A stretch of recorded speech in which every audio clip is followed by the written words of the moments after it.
Assalamualaikum warahmatullahi wabarakatuh. Kembali lagi bersama channel Rentang Kisah. Kali ini, saya akan berbagi kisah mengenai Nabi Yusya alaihi salam, seorang nabi yang menahan matahari terbenam. Yusya bin Nun merupakan murid Nabi Musa alaihi salam yang menemaninya mencari ilmu. Ia diutus oleh Allah Subhanahu wa Ta'ala menjadi nabi untuk meneruskan dakwah Nabi Musa alaihi salam di kalangan Bani Israel. Nama Nabi Yusya sendiri, sejatinya tidak termasuk dalam 25 nabi yang tercantum di Al-Quran. Namun, Allah memberikan suatu mukjizat kepadanya, sehingga ia dikenal sebagai nabi yang menahan matahari terbenam. Kisah Nabi Yusya tersebut, disampaikan Rasulullah Shallallahu Alaihi Wasallam.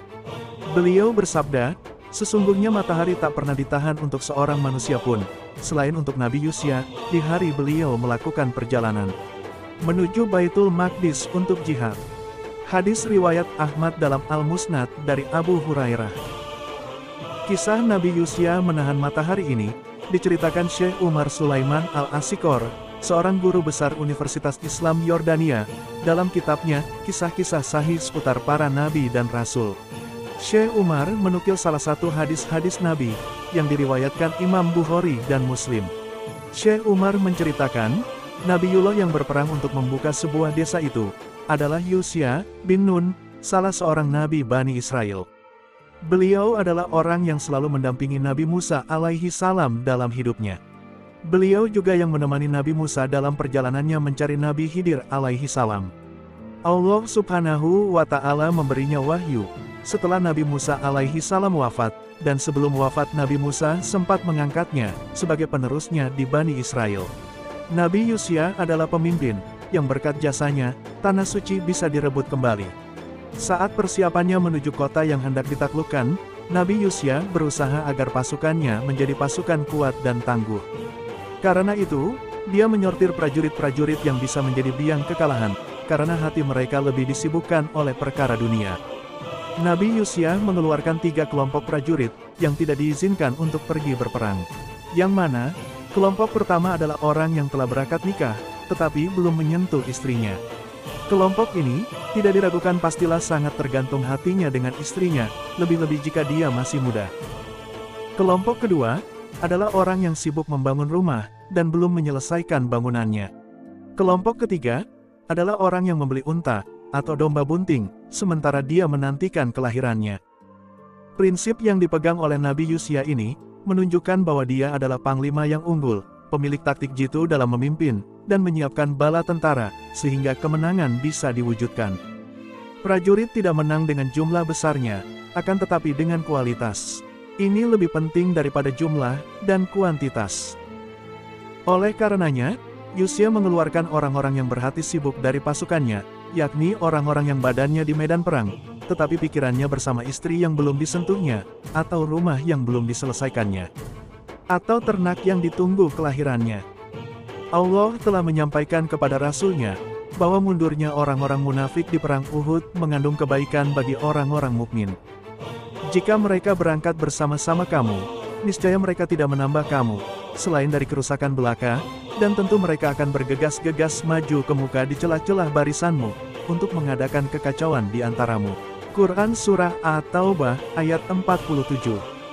Dengan pasukannya, Yusya berangkat ke kota yang hendak ditaklukkannya. Dia mendekati kota itu pada waktu Asyar, di hari yang sama. Ini berarti kesempatan untuk membuka kota itu tidaklah banyak, karena berperang di malam hari tidaklah mudah. Dan bisa jadi, hari itu adalah hari Jumat. Dia harus menghentikan perang begitu matahari terbenam, karena itu berarti akan tiba hari Sabtu, dan perang di hari Sabtu, hukumnya haram bagi Bani Israel.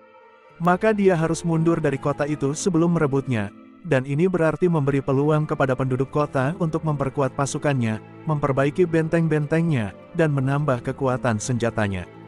Nabi Yusya pun menghadap matahari, dan berkata kepadanya, "Kamu diperintahkan, aku juga diperintahkan." Kemudian Yusya berdoa kepada Allah Ta'ala, "Ya Allah, tahanlah ia untuk kami."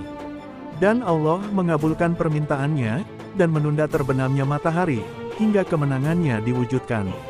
Iman Yusya begitu besar, dia yakin kehendak Allah di atas segala sesuatu. Dia mampu memanjangkan siang, sehingga kemenangan bisa diraih sebelum terbenamnya matahari.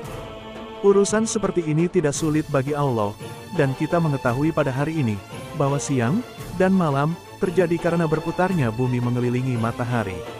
Dan sepertinya perputaran bumi berjalan lambat dengan kodrat Allah Subhanahu wa Ta'ala, hingga kemenangan terwujudkan. Allah tidak lantas menghalalkan harta rampasan perang bagi umat manapun sebelum kita. Harta rampasan perang dikumpulkan, lalu api turun dari langit dan membakarnya, kecuali tidak seorang pun dari pasukan yang menggelapkannya.